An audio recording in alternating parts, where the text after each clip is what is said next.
ভুয়ো ration card তৈরি করে খাদ্য সামগ্রী লুটের অভিযোগ মালদায় আরও এক রেশন ডিলারের বিরুদ্ধে। 2012 সাল থেকে 2023 সাল পর্যন্ত 4000-এরও বেশি ভুয়ো রেশন কার্ড তৈরি করে খাদ্য সামগ্রী লুটের অভিযোগ কালিয়াচক 3 নম্বর ব্লকের গোলাপগঞ্জ গ্রাম পঞ্চায়েতের বাবুর বোনা এলাকার রেশন ডিলার সৈফুদ্দিন আহমেদের বিরুদ্ধে জেলা শাসকের কাছে লিখিত অভিযোগ দায়ের। ঘটনায় তদন্তের নির্দেশ দিয়েছেন মালদা জেলা শাসক নিতিন সিংহানিয়া। কালিয়াচক 3 নম্বর ব্লকের গোলাপগঞ্জ গ্রাম পঞ্চায়েতের বাবুরবোনা গ্রাম এই এলাকার রেশন ডিলার সৈফুদ্দিন আহমেদ 2012 সাল থেকে 2023 সাল পর্যন্ত ভুয়ো রেশন কার্ড তৈরি করে ব্যাপক পরিমাণে খাদ্য সামগ্রী লুট করেছেন ওই রেশন ডিলার বলে অভিযোগ। সম্প্রতি বিষয়টি নজরে আসে এলাকার বাসিন্দাদের। খাদ্য দপ্তরের ওয়েবসাইটে গিয়ে তারা দেখতে পান প্রচুর ভুয়ো নাম রয়েছে ওই এলাকায় রেশন প্রাপকের তালিকায়। যাদের বাড়িতে 4 জন সদস্য রয়েছে তাদের বাড়িতে 8 জন সদস্যের নাম রেশন কার্ড করা হয়েছে।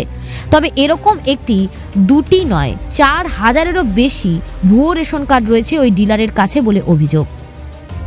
এই বিষয়ে অভিযোগকারী গ্রামবাসী শহীদ সালাম রাজা বলেন, অভিযোগ আমরা জেলা খাদ্য দপ্তরে আমরা জানিয়েছি, জেলা প্রশাসনকে জানিয়েছি, আমরা ডিএম সাহেবকে জানিয়েছি, আমরা আরও কিছু কিছু জায়গাতে আমরা জানাচ্ছি, সামনে জানাবো। আমাদের কমপ্লেনটা হচ্ছে অ্যাকচুয়াল এখানকার যে রেশন ডিলার ওনার আন্ডারে প্রায় 4000-এর মতন ফেক রেশন কার্ড আছে, যেটা অনেক দিন যাবৎ রেশন সামগ্রী তুলছে। অথচ যে নামগুলোতে তুলছে, দেখা গেল আমার নিজের পরিবারের কথা বলছি, আমার পরিবারে আমরা 3 জন মানুষ, আমার পরিবারে 5 জন করা হয়েছে, 2 জন এক্সট্রা।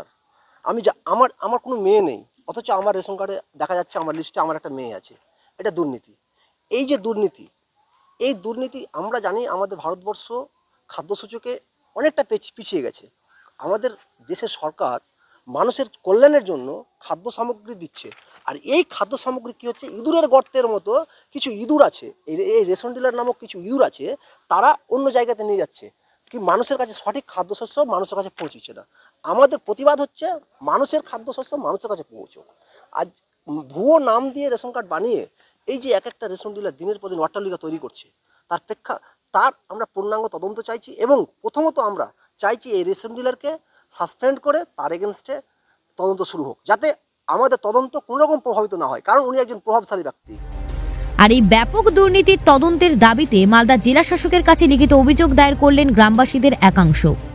এ বিষয়ে আরও এক অভিযোগকারী গ্রামবাসী আজিজুর রহমান বলেন, সমস্যাটা হচ্ছে এখানে আমার নাম হচ্ছে আজিজুর রহমান, আমার বাড়ি হচ্ছে বাবুরবোনা পশ্চিম পাড়া। আমার টোটাল কার্ড হচ্ছে 7টার ছেলের 2টো 9টা। হ্যাঁ, এই 9টা কার্ড, এই 9টা কার্ডের সাথে আরও 4টা ফেক কার্ড ঢুকে আছে।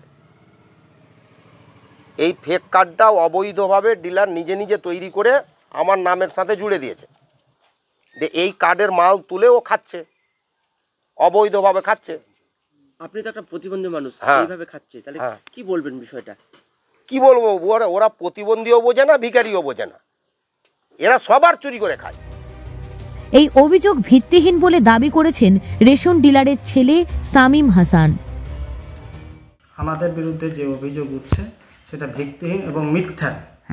আমরা সততার সহিত ব্যবসা করি এবং যে কথা উঠছে সেই কথাটা আমরা সঠিকভাবে মানুষকে মাল দিই। সরকারি নির্দেশ অনুযায়ী যা অর্ডার, সেই অর্ডার অনুযায়ী আমরা মাল দিয়ে থাকি। মালদা থেকে পরিতোষ সরকারের প্রতিবেদন, নিউজ টুডে।